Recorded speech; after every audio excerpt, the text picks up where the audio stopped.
Des changements ont été récemment observés parmi les responsables provinciaux du service national de renseignement, mais le constat que nous faisons, c'est que l'impunité continue à être généralisée au sein des responsables des services provinciaux de renseignement, qui ne sont jamais poursuivis, qui ne rendent pas compte des violations graves de droits humains dans lesquelles ils y sont cités.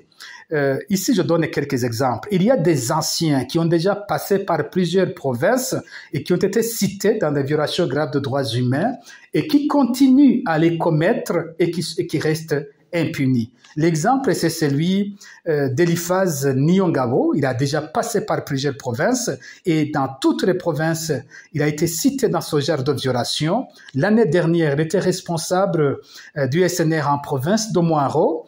Et là, il a été cité dans de nombreuses arrestations de militants et responsables du parti CNL, dont certains ont été torturés. Il a été également cité dans des cas de disparition forcée. C'est notamment l'exemple de Jean-Pierre Haramagara, un employé de la société Protem, qui a été arrêté chez lui en octobre 2021 et qui reste introuvable alors qu'il avait été arrêté par Eliphaz Nyongabo. Il y a également l'autre cas d'un ancien du SNR, c'est Salvatore Horihose, qui a déjà passé par plusieurs provinces, également cité dans de nombreux cas de violation de droits humains, notamment en province de Bujumbura-Rirare, où il vient d'être réaffecté.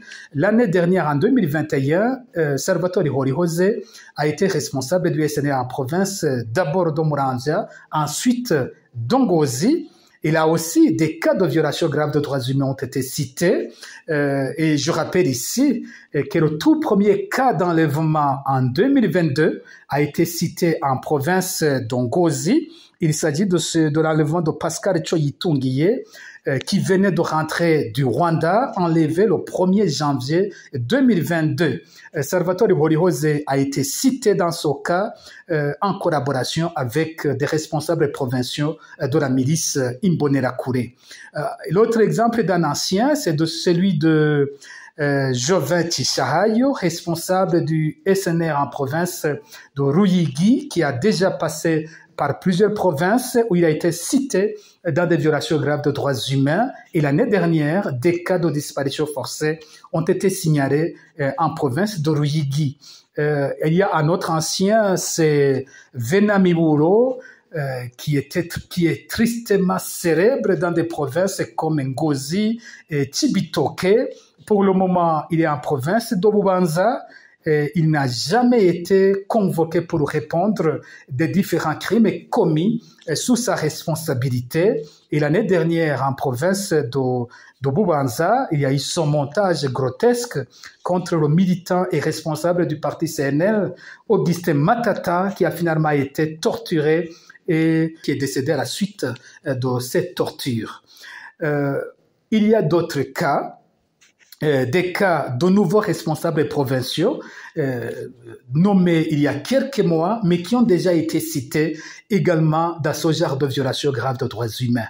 C'est l'exemple de Léonard Ngendakumana, responsable du SNR en province de Kayanza, qui a été cité en novembre dans la torture d'un militant du parti CNL, originaire de Matongo, Innocent Barutwanayo, et qui a succombé des suites de cette torture. Et il y a l'exemple, et je rappelle ici que Léonard Ngendakumana reste maintenu dans sa responsabilité à Kayanza. Il y a l'exemple de Zabiron Franzima, responsable du SNL en province de Gitega, cité en octobre dans l'enlèvement et l'exécution extrajudiciaire d'un milicien Imbonerakure, Gérard Boukourou, qui a été cité comme ayant lancé une grenade au quartier Swahili de Gitega et dont le cadavre a été découvert quelques heures après son arrestation par Zabiron Franzima. Le cadavre a été découvert dans une vallée en province de Gitega. Zabiron Franzima n'a pas été convoqué pour s'expliquer sur cette exécution extrajudiciaire. Un autre nouveau qui peut être cité, c'est Ahmed Nabil Sindaïgaya, responsable du SNR en province de Cibitoke. En 2021, Cibitoke a continué à être cité dans beaucoup de violations de droits humains. Beaucoup de cadavres ont continué à être découverts au bord de la Rusizi. Ils ont été enterrés rapidement sans aucune identification. Des cas de disparition forcée ont été signalés en province de Cibitoke. C'est l'exemple d'Abdoul Ndaïchimiye, un militant du parti CNL enlevé au début de novembre 2021 et qui reste jusqu'ici introuvable. Je devrais aussi on pourrait aussi parler de Merowe Nunzwenimana en province de Makamba et qui vient d'être affecté à Mngaro. Michel Ndikuriyo à Rumonge qui est cette fois-ci affecté à Makamba et bien d'autres qui ont été cités dans des violations de droits humains. Enfin, je voudrais noter ce fait que jusqu'ici, depuis 2016, les responsables provinciaux du SNR restent des Hutus. On se demande pourquoi des Tutsis ne peuvent plus être nommés à ce genre de responsabilité. C'est une violation de l'esprit de l'accord d'Arusha pour la paix et la réconciliation au Burundi.